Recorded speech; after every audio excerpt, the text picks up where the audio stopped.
she wasn't just a strange woman from Tinder. She was dangerous. I'd grabbed a knife from the kitchen, and naturally, when she came at me later with a meat cleaver, she was surprised to find me stabbing her heart. I had acted in self-defense.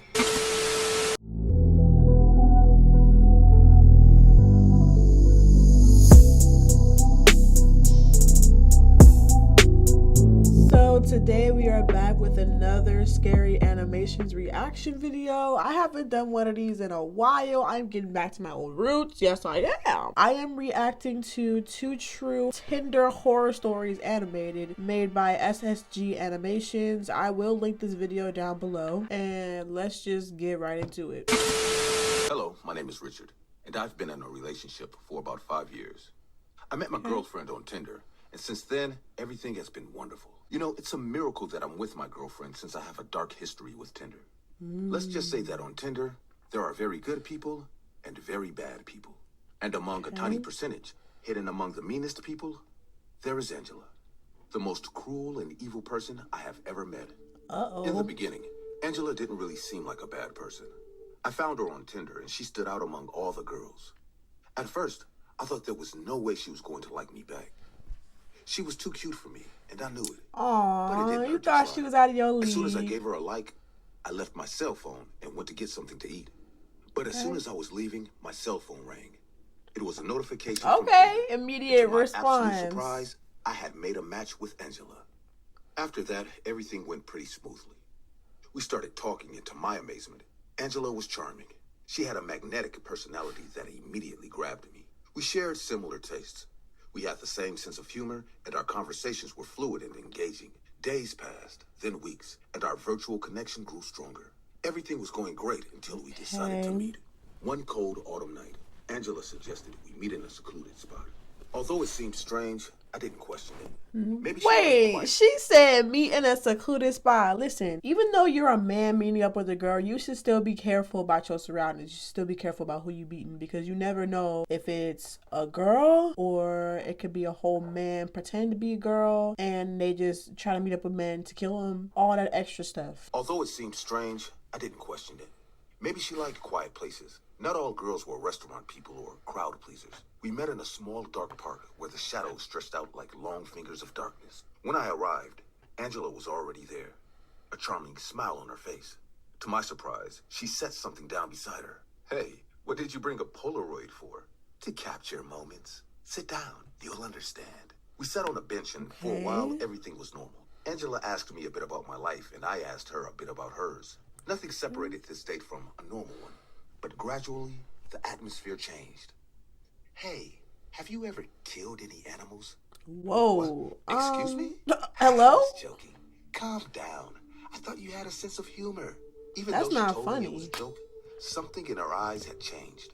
Before she had a calm, attentive, and careful look. Now it was very different. Her eyes were wide open. Her gaze was fixed on me. Her head was shaking, and I could see her biting the skin. She on looked her like lips fucking that one bitch from The Grinch date or something. started to get a lot more awkward. I was trying to bring up normal topics. Movies, work, college. Whatever would make this talk normal again. But something had changed in her. It was as if she had lost complete interest in whatever I was saying. By this point in the evening, I was very uncomfortable and could only think of one excuse to leave. Hey, I've had a great time, but I think I should go. My mother is sick and I have to take care of her. I could get away for a while, but I feel like I've left her alone for too long. Oh, of course. I understand. Are you very close to your mother? Of course. I never knew my father, and my mother took care of me and my siblings by herself when we were kids. She is very brave. You know, I'm very close to my mom, too. Do you want to see a picture of her before you go? Of course.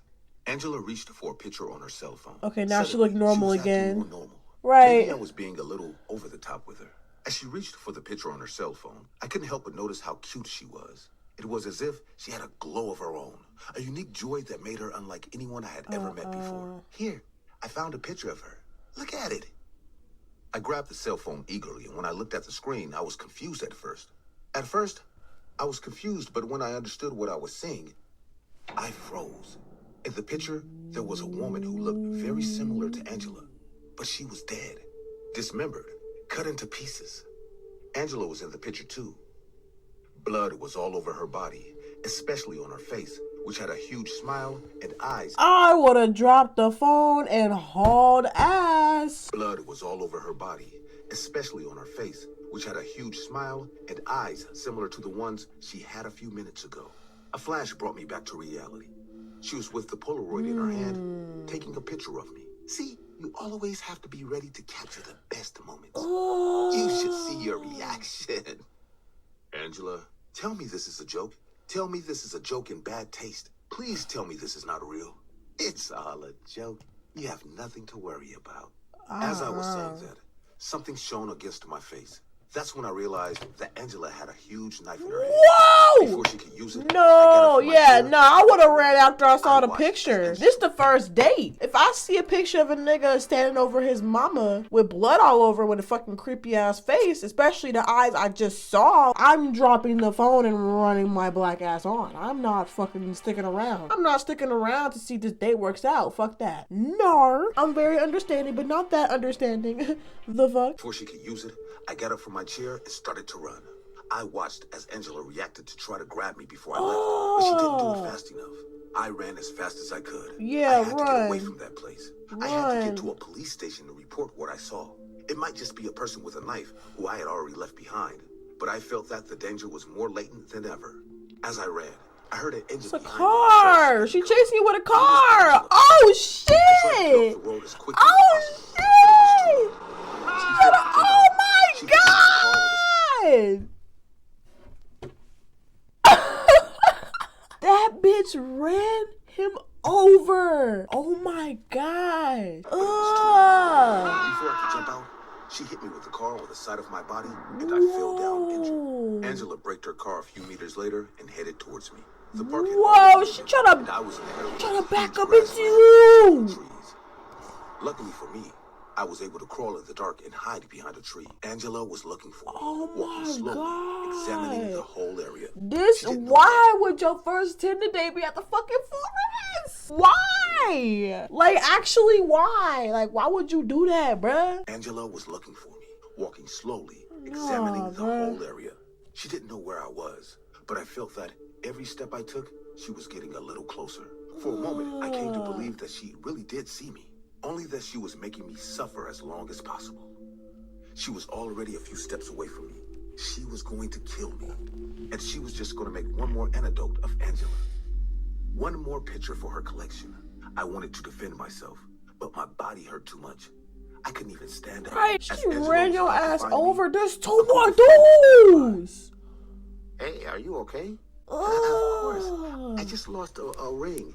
You can go. Thank you very Nah. much. Don't worry. We'll help you look for You it. don't see the bloody ass shirt? Why is everybody walking in this fucking murky ass forest? The fuck wrong with y'all? Everybody white out here. Everybody. You don't see not one dark skinned person. Don't worry. We'll help you look for it.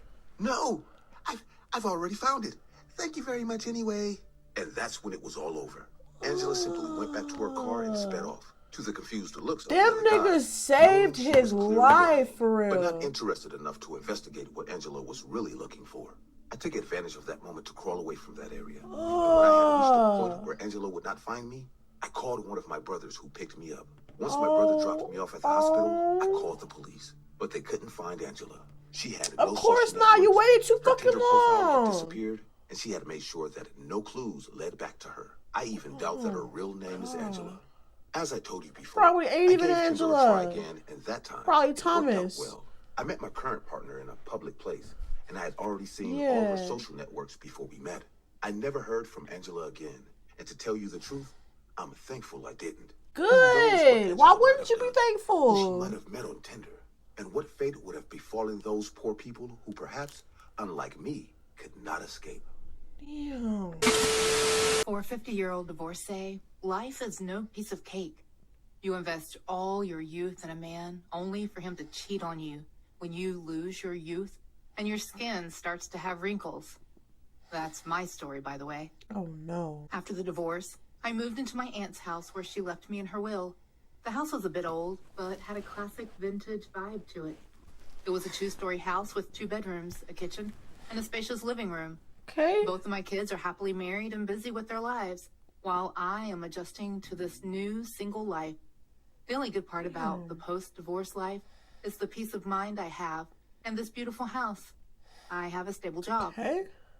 But sometimes the loneliness gets to me. When I shared this with my daughter, she told me to go on Tinder. I am a woman who met men at bars and at friends' birthday parties. Back in the day, we didn't have these online dating options. Back in my day, we didn't have... Oh, shut the fuck up. I'm sick of old people saying that shit. Back in the day, we didn't have these online dating options. So I was appalled that my daughter would even suggest something like that. They But got after a few old weeks, people when dating meeting sites men and in person everything. was getting more and No more difficult, excuse. I created a profile on Tinder. My daughter even helped me to make my profile more appealing. Interesting enough, there were a lot of single men on this app who were around my age and going through a similar life situation. I matched with a few men, but it fizzled out as soon as it started. My dating life had come alive after almost 30 years. I was having some troubles in the house. Every night, I heard screams and banging of cabinet doors at night. At first, I thought someone had broken into my house, but later, Who made that sound in the it was an old house. studio? It sound like two fucking pots rubbing together. I realized that it was an old house. And sometimes at night when the temperature dropped and the wind blew, the house made creepy noises. Also, there was a big Ew. floor-to-ceiling mirror fixed right in front of the stairs that led upstairs. I hated that mirror. Not only was it placed in the wrong place, it was also very old. I hired a contractor to get it off the wall, but the darn thing wouldn't budge. I decided to let it go. If a but as the contractor days can't get passed, that shit off, it's the fucking mirror haunted. freaked me out more and more. But then one evening, while I was having dinner all by myself, my phone buzzed, and I had matched with one man. Oh, His name was shit. Michael. He was recently divorced and was looking for a loving female companion. He was 2 years my senior and was living in the same city. We began chatting, and soon the chatting turned into constant texting. We were always talking to each other. Michael was just so easy to talk to. Also, somehow, we had a lot more in common. It felt as if I had met him sometime. We even started talking on phone calls. He sounded a bit old, but I knew the stress of a separation can age you quickly. I didn't mind one bit. In all the pictures he sent me of himself, he looked like a man in his mid-50s, with salt and pepper hair, average height, and a comparatively lean build. He was exactly the man I would go for. We talked all the time, and this made me forget all the strange occurrences in my house. We talked about everything: our kids, our jobs, our exes, our early life, and even what we want from our future. It felt wholesome to find someone who aligns with you, your vision, and your expectations so well. But there was one thing that used to put me off all the time. Even after weeks of talking, Michael was not yet ready to meet me. We lived in the same city, So weird. so it would not be difficult for us to meet up over Ugh, dinner y'all live or in the on same lunch city? paths. Yeah. But he always gave me excuses. Suspicious. Sometimes it would be work, commitments with his kids and whatnot. I always believed him because he made me feel like a teenager who was experiencing love for the first time. Yes, I had fallen in love with him in such a short period without even meeting him once. I even told my daughter that he might be the one. What you mean? My sad life had taken a complete 360 after matching with Michael. It's crazy. I was so thankful that I took my daughter's advice and installed Tinder. One night, however, as I was sleeping, the noises in my house were too loud. I grabbed a glass vase from my bedroom and slowly walked downstairs, but found the house completely empty. Okay. I chalked it up to be nothing and slept peacefully. The next day, however, I had a meeting in a neighboring town, so I was going to be out of town for 2 days. I checked into the hotel, all while I and Michael were constantly communicating. He had sent me a picture of him in his kitchen cooking breakfast. It was so wonderful that we shared pictures of such small moments with each other. Yeah. Get to the part where y'all hotel meet, was he very kills big, you. So I Come decided on. to walk in the park while I spoke on a call with Michael. We spent a good hour talking to each other and hung up as it was dinner time. As I was walking towards the dining hall, I saw a man standing in the hallway. And I had a very broad smile on my face. I immediately ran up to him and threw myself in his arms. Oh. I was hoping that the man would hug me back, but instead, he pushed me aside and looked very perplexed and even a bit scared. I instantly sobered up and said, "Michael, hey, it's me, Bella." He stared at me for a good 5 seconds and then said in a very polite tone, "I'm sorry, ma'am. I don't know who you are. You probably mistook me for someone else." "Aren't you Michael?" I asked while I controlled hard to reel back my tears. "No, ma'am. I'm Alex." Oh. Even though my brain had accepted Alex, what I'm happened, like, you can still go my with heart Alex. refused Fuck to believe Michael. that my Michael would do something like that with me. "Michael, You only known him for a couple please weeks. do You not ain't even. prank me. This is serious," I said. Oh, and there go his wife. That's when a woman approached us. There go and Alex's intertwined wife. her hands with the man in front of me. She asked him what was wrong. He politely explained. The woman looked at me with worry. I whipped my phone out and went to Tinder. I showed the man and the woman all of the text and the photos. "These are photos I've posted on Instagram. And I'm not on Tinder, ma'am. Oh, wife. somebody Louisa. catfishing. I think someone has catfished you." Right. The reality of my situation sunk in at that moment. And I just ran back to my room crying hysterically. I was so heartbroken that I just wanted to go home and curl up in my bed and cry. I didn't give a shit about the meeting or anything at all. I checked out that night itself and drove home bawling my eyes out. The moment I reached home, my neighbor, an elderly woman, was walking her dog out. She called out to me and said, "It was nice meeting your new boyfriend this afternoon. He is a really sweet man, and I got lucky twice." Wait, what? I did not understand a thing. And Right. I was not in the I'm so headspace to process anything confused. the woman said. Like, we But the talking moment I stepped about? into my house, my mind was instantly lifted off Michael and me being catfished and brought back to reality. All the lights were on. The TV was on. Oh, There were snacks on the kitchen counter. nah. There was a load of Leave laundry the in house and dryer call the and a bunch of police. dishes and Leave the house and call the police. The fuck? Leave the house and call the police. What the fuck? What the fuck? Bunch of dishes. How long were you gone? The hell? The water running and shit? There were snacks on the kitchen counter. There was a load of laundry in the dryer and a bunch of dishes and cups in the sink. What the hell? I thought maybe my daughter was home, but when I checked the whole house, there was no one. These niggas trying to called the fuck with you. These niggas trying to fuck with you. Hell nah. These niggas trying to fuck with you. Get the fuck out. Them niggas trying to fuck with you. Go the fuck out. Go back to your car. The fuck? I'll be like, all my lights is on, my TV on, fucking dirty ass dishes in the fucking house. What the hell? Nah. Weird noises at night. I Fuck that. immediately called the police. I was so drained emotionally that I did not even feel scared at that moment. While I was descending the stairs, my sight fell on the huge-ass mirror. And as I saw my reflection in it, all the emotions came swirling back. And I just grabbed a hammer from the kitchen and started Broke the hitting mirror? You got bad That's luck what I now. said after, and I had barely chipped the huge mirror when they asked me what was wrong. I told them that someone had broken into my home and had used everything. They scouted the whole house and found no one. One of the officers asked me why I was breaking the mirror, and I told him that I hated it. He took one look at it and told me to stand back. He took the hammer from me and broke the mirror in 2 hits.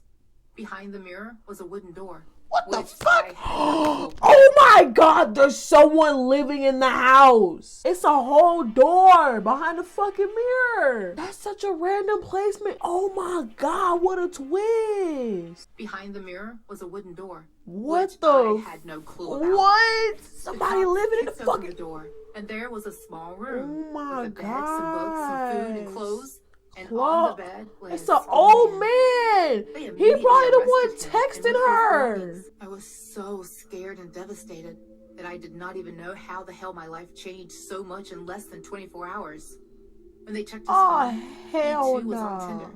And turned Oh, he was the was guy. I Michael. Or told should I say, he you. was I catfishing told me, you. pretending to be Michael.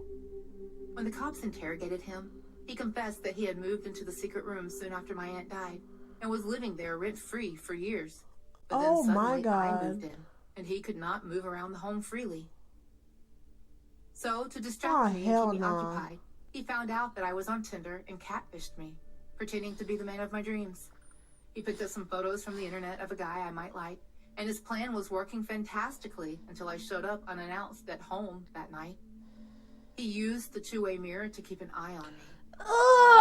It's a two-way mirror. Oh my gosh. This is why one day I'm gonna have a house of my own, right? That shit needs to be built from scratch. I'm not buying an old fucking house. I'm gonna buy a lot, have that lot under my name, and build a fucking house. Like, build that shit from scratch. So shit like this will fucking happen. Ain't no bad juju, ain't no previous ghosts and shit. Ain't no old insane asylums turn into homes. Hell nah. I was so traumatized by the events of that night that I moved in with my daughter and her husband for a couple of days and then sold that house to purchase an apartment for me. Yeah, The guy was put behind bars. Yeah. But I'm still too traumatized from that event to fully open up myself. I'll be to love traumatized again. too. And I definitely have sworn off dating apps for the rest of my life. Yup, she said, fuck that. I'm too old for this. So here goes another Tinder horror story. This is 3 true Tinder horror stories animated by IMR Scary Tales. I remember swiping right on her profile like it was yesterday. The bright screen of my phone illuminated her picture, casting a Okay, ghostly big glow titties. in Of course my you dark liked her. She had the room. big old Her tingle name was bitties. Bella, 23 Bella. years old. She had an enigmatic smile, one that seemed familiar, yet I couldn't place where I had seen it before. Bella was the epitome of ethereal beauty, a mesmerizing blend of grace and allure. Her eyes were the most striking feature, large and expressive, shimmering like pools of water under the silver moon. They How held romantic. a depth that seemed almost otherworldly, captivating anyone who dared meet her gaze. Her long hair cascaded down her shoulders in luscious waves, the color of midnight, a stark color of contrast to her fair midnight. porcelain skin. Like, this Her nigga face- should write poetry. He over here making story animations and shit. He need to be writing poetry. A stark contrast to her fair porcelain skin. It framed her face perfectly, highlighting her high cheekbones and the delicate curve of her jawline. All right, she's Her perfect. thin We get lips it. were curled into a subtle, enigmatic smile. Her figure slender and tall.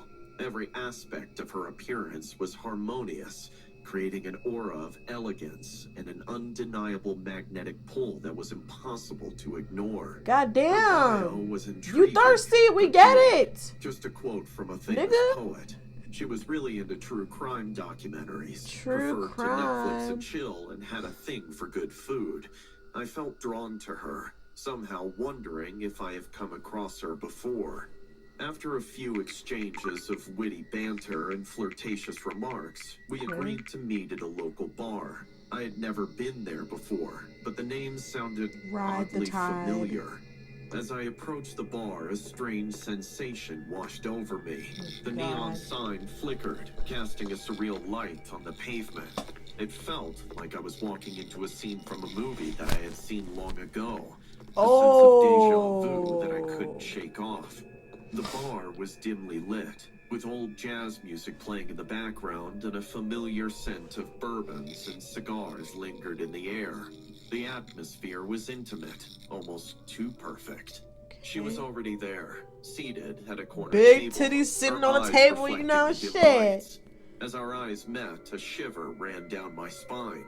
She was even more captivating in person, her presence both alluring and somehow unsettling. We hit it off immediately. Conversation flowed effortlessly, as if we had known each other for years. Her laughter was infectious, and her stories were fascinating, yet they tinged with an eerie familiarity. She spoke of That's very places she strange. had visited, books she had read, and her love for old horror films, many of which were my favorites too. As the night progressed, she made casual remarks that sent jolts of recognition through me. She mentioned a book I was currently reading as if she knew it was on my nightstand.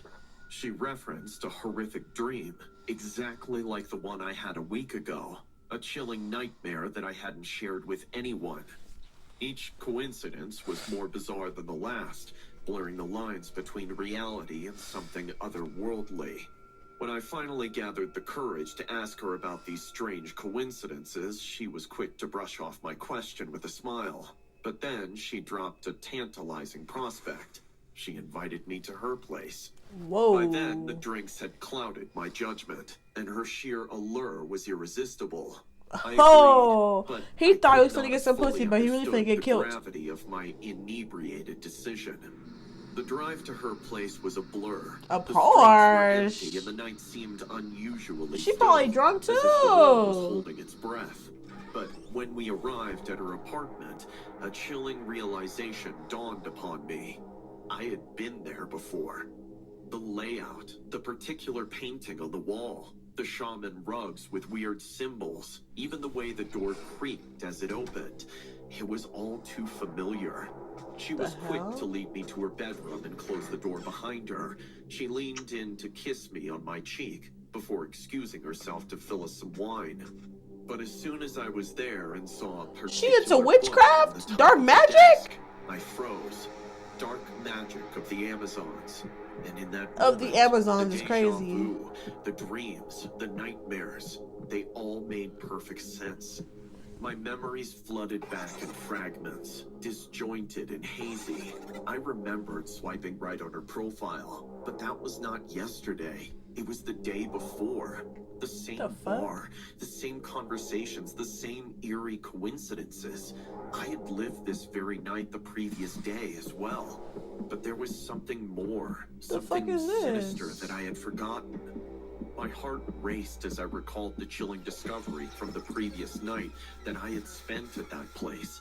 I had seen her slip something into my drink, an act overshadowed by the horrifying sight that followed.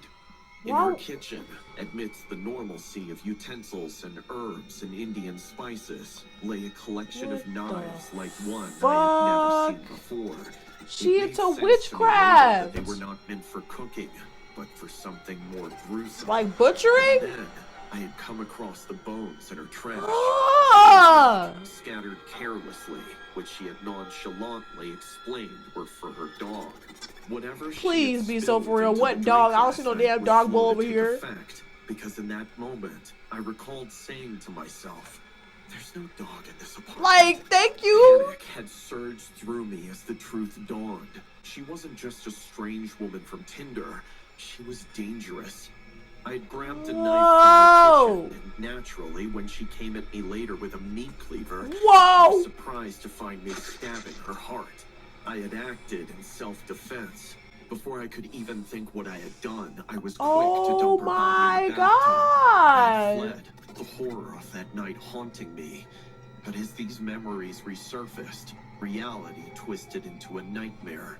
If she was dead, then who was the woman standing before me with 2 wine glasses? I excused myself to the bathroom. I'm so hoping to make confused. sense of the chaos. You about to look in there The and see? bathroom was exactly as I remembered from the previous night. Cold, sterile, and immaculate, except for the overbearing stench.